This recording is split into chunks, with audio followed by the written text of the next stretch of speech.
যখন আমি ছোট ছিলাম আমি আমার ভাই বোনদের সাথে মায়ের ঘরে ঘুমাতাম। সবার ঘুমিয়ে পড়ার পর অন্ধকার ঘরে আমি মাঝে মাঝে জেগে উঠতাম এবং মাকে ডাকতাম। কিন্তু তখন আমি ঘরে অন্য কিছু দেখতাম এবং পরে না দেখার ভ্যান করে ঘুমিয়ে পড়তাম। বয়স বাড়ার সাথে সাথে মা একদিন আমাকে বললেন যে আমি এখন থেকে বড় বোনের সাথে অন্য ঘরে ঘুমাবো।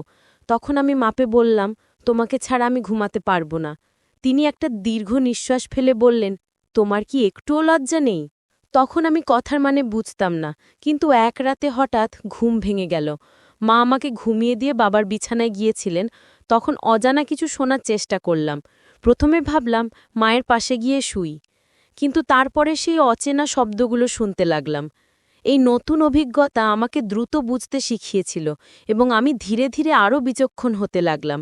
এরপর আমি বড়বোনদের ঘরে ঘুমানো শুরু করি, কারণ কিছু অনুভূতি আমাকে লজ্জা দিতে শুরু করেছিল। তোমরা আমার গল্পগুলো শুনো কিন্তু সাবস্ক্রাইবই করো না। দয়া করে গল্পগুলো ভালো লাগলে ভিডিওটি লাইক, শেয়ার এবং চ্যানেলটি সাবস্ক্রাইব করো প্লিজ। আমি প্রিয়া। আমাদের পরিবারে ৩ বড় বোন ও ২ ভাই ছিল। আমি দেখতে সবার থেকে সুন্দর ছিলাম। সময় যেতে থাকলো আর আমার ভাই বোনেরা একে একে বিয়ে করে চলে গেল। যখন তারা আমাদের বাড়িতে ফিরে আসত এবং আমাদের বাড়িতে কোনো অনুষ্ঠান হতো, তখন তারা ৩ জন মিলে মজার গল্প করত এবং তারা তাদের বিবাহিত জীবনের বিভিন্ন ব্যক্তিগত কথা বলত। আমি যখন তাদের গল্পের মধ্যে ঢোকার চেষ্টা করতাম, তখন তারা চুপ হয়ে যেত এবং বলতো, তুমি এখনও ছোট, ঘুমিয়ে পড়ো। যদিও তখন আমি ১৮ বছর বয়সী ছিলাম, তবুও তারা আমাকে শিশু মনে করত, আমাকে ওসব শুনতে দিত না। আমি ধীরে ধীরে বুঝে গিয়েছিলাম কিভাবে তাদের কথাগুলো শোনা যায়। যখনই আমার বোনেরা আসত, আমি ঘুমের ভ্যান করে তাদের পাশে শুয়ে পড়তাম। তারা নিজেদের মধ্যে হাসি ঠাট্টা করত আর আমি চুপচাপ শুনতাম। রাতের নির্জনতার মধ্যে তারা হাসি মশকরা করত, যা আমার মনেও একটি আলোড়ন তৈরি করেছিল।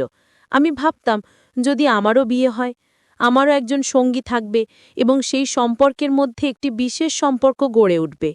এই চিন্তা আমার হৃদয়ে উত্তেজনা সৃষ্টি করেছিল এবং আমি নিজের ভবিষ্যতের কথা ভাবতে শুরু করলাম। তবে সময়ের সাথে সাথে একটি অদ্ভুত অস্থিরতা আমার মনকে আচ্ছন্ন করেছিল।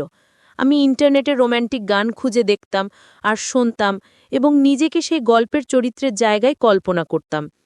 একদিন যখন আমার বড় বোন বাড়িতে ছিল, বোনেরা তাদের সাংসারিক বিষয়ে কথা বলছিল এবং তাদের জামাই কী রকম সেসব বিষয়ে কথা বলছিল, যা আমার অস্বস্তি বাড়িয়ে তুলেছিল।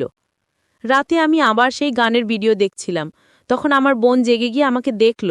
সে আমার মোবাইল কেড়ে নিয়ে আমাকে ধমক দিল এবং বলল, তুমি কেন এইসব কাজের মধ্যে জড়িয়ে পড়ছ? তোমার কি বয়স হয়েছে, কিন্তু তোমার আচরণ দেখে মনে হচ্ছে না। তার কথাগুলো শুনে আমি ভয় পেয়ে গেলাম এবং কেঁদে ফেললাম। আমি তাকে বোঝানোর চেষ্টা করলাম যে আমি সত্যিই কিছু ভুল করিনি, শুধু বিষয়টা পছন্দ, তাই দেখছিলাম। আমি ভিডিওটি দেখছিলাম, কিন্তু বড় বোন আমাকে খুব বকাঝকা করল। পরের দিন সে আমার মোবাইল ফেরত দিল, তবে আমাকে প্রতিশ্রুতি দিতে বলল যে যদি আমি আবার এমন কিছু দেখি তাহলে সমস্যা হবে। আমি কলেজে ফিরে গিয়ে পড়াশোনায় মনোযোগ দেওয়ার চেষ্টা করলাম, কিন্তু যখনই আমার বন্ধুরা তাদের প্রেমিকদের সাথে ব্যক্তিগত কথা বলতে শুনতাম, সেই পুরনো অনুভূতি আবার ফিরে আসত। ১৮ বছর বয়সে আমি আবার একই রোম্যান্টিক গানের ভিডিও দেখলাম, আর সেই মুহূর্তে বোন আমাকে ধমক দিল। সে বলল, আমি তো তোমাকে নিষেধ করেছিলাম, কিন্তু তুমি শোনোনি। মনে হচ্ছে তুমি বড় হচ্ছ, তাই এসব ব্যাপারে আগ্রহ দেখাচ্ছ। এখন মাকে বলতে হবে। আমি রাগ সামলাতে না পেরে বললাম, হ্যাঁ, তোমরা বিয়ে করে জীবনে সুখী, কিন্তু আমাকে একটা গানের ভিডিও দেখতে দিচ্ছ না। তাহলে মাকে বলো আমাকেও বিয়ে করাতে। আমি তো বড় হয়েছি, ঘরের কাজও ঠিকঠাক করি, আর যখনই কিছু বলি তখনই তুমি আমাকে থাপ্পড় মারো। তখন সে বলল, শ্বশুরবাড়িতে গেলে শুধু স্বামী নয়, অনেক দায়িত্ব নিতে হবে। তার কথায় বুঝলাম, সংসার করা মানে শুধু সুখ নয়, অনেক কষ্ট আছে। রাতে স্বামীর রাগ সহ্য করতে হয় আর সকালে মন খারাপ করেই দিন শুরু করতে হয়। বাড়ির খরচ ও অন্যান্য চাপ সবসময় মাথার উপর থাকে। বোন আমাকে অনেক বুঝিয়েছিল, কিন্তু আমি তখনও পুরোপুরি বুঝতে প্রস্তুত ছিলাম না। এর কিছুদিন পর প্রথম যে বিয়ের প্রস্তাবটি এলো, সেটি আমার ফুপুর পরিবার থেকে। ছেলেটির ছবি দেখার পর মনে হলো সে খুবই ভালো, আর আমার হৃদয় আনন্দের ঢেউ বইতে শুরু করল। আমাদের পরিবারের সদস্যরা সম্পর্কটি মেনে নিলেন, তাই বিয়ের প্রস্তুতিও শুরু হলো। যেদিন মেহেদি লাগানোর দিন এলো, আমি পরিবারকে ঘিরে বসেছিলাম। সবাই মিলে মেহেদির আচার পালন করছিল। পরের দিন বিউটি পার্লারে যাওয়ার সময় হঠাৎ মনটা খারাপ হয়ে গেল। বাড়ির দিকে একবার তাকিয়ে ভাবলাম, আজকের পর থেকে আমি এই বাড়ি ছেড়ে চিরতরে চলে যাচ্ছি। এই ছিল আমার শেষ দিন। আজ আমি নতুন জীবনের পথে রওনা হচ্ছি। বিয়ে শেষ হলো, আর বরকে দেখে মনে হলো তিনি খুবই সুদর্শন। বিয়ের পর সবাই আমাদের দম্পতির সাথে তুলনা করছিল, আর আমি ভাবছিলাম জীবনের নতুন অধ্যায় কেমন হবে। বিয়ের সময় যখন আমার শাশুড়ি তার ছেলের সাথে মঞ্চে এলেন, তাকে দেখে আমি বুঝতে পারলাম যে তিনি খুবই খোলা মনের এবং আনন্দমুখর একজন মহিলা। যদিও তিনি আমার শাশুড়ি, তাকে দেখে মনে হয়েছিল যেন তিনি আমার স্বামীর বড় বোন। মা তাকে দেখে হাসি মুখে পরিচয় করিয়ে দিলেন এবং সবাই তার রূপের প্রশংসা করছিল।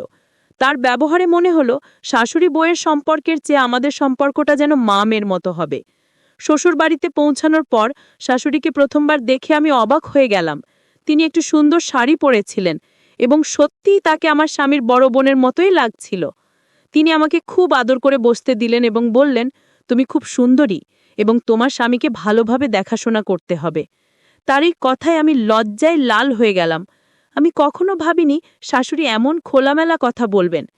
তিনি আরও বললেন, মনে রেখো, আমি তোমার শাশুড়ি নই, আমি তোমার বন্ধু। এই কথাগুলো শুনে আমার মন অনেকটা হালকা হয়ে গেল। আমি নিশ্চিত হলাম আমাদের সম্পর্কটা কেবল শাশুড়ি বউয়ের সম্পর্ক নয়, বরং বন্ধুত্বের হবে। আমি ভাবতাম আমার স্বামী খুবই রোম্যান্টিক হবে এবং আমার সব ইচ্ছা পূরণ করবে।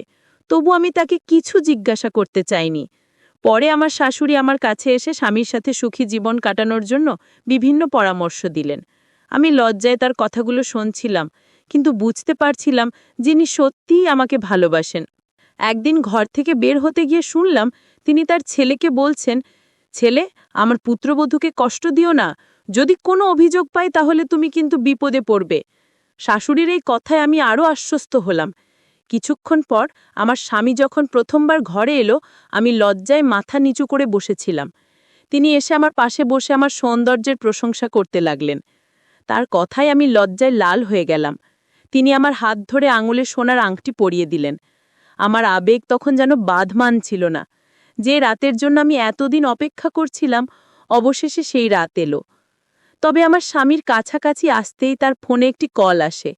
তিনি ফোনটি কানে রেখে অনেকক্ষণ কথা বলতে থাকলেন। আমি বুঝতে পারছিলাম না কি হচ্ছে, তাই আমি তাকে অনুসরণ করলাম। কিন্তু ততক্ষণে তিনি ফোন রেখে দিয়েছেন। তিনি আমাকে জানালেন জরুরি কাজে তাকে শহরে যেতে হবে। তার সব ডকুমেন্ট তিনি নিজেই তৈরি করে রেখেছিলেন, আর রাতেই তাকে শহরে পৌঁছতে হবে। আমার মনে হচ্ছিল সব আশা যেন মুহূর্তেই ভেঙে গেছে। শাশুড়ি ও শ্বশুরের মুখেও চিন্তার ছাপ পড়ল। শাশুড়ি, যিনি প্রতিদিন বেশ নরম মনের মানুষ বলে মনে হতেন, তাকে এইভাবে চিন্তিত দেখে আমি অবাক হয়ে গেলাম। আমার স্বামী শাশুড়ি ও শ্বশুরকে জানালেন কাজের জন্য তাকে যেতে হবে। তারা দুজনেই অনুরোধ করলেন, আজ তোমাদের প্রথম রাত, এটি খুবই গুরুত্বপূর্ণ। কিন্তু তিনি বললেন, আমাদের কাজের দায়িত্ব খুবই জরুরি, আমাদের সারা জীবন একসাথে থাকার সময় আছে।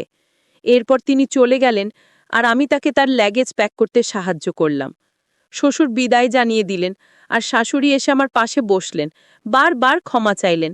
আমি বললাম, কোনো সমস্যা নেই। শ্বশুর শাশুড়ি নিজেদের রুমে চলে গেলেন, আর আমি জামাকাপড় বদলে বিছানায় শুয়ে পড়লাম।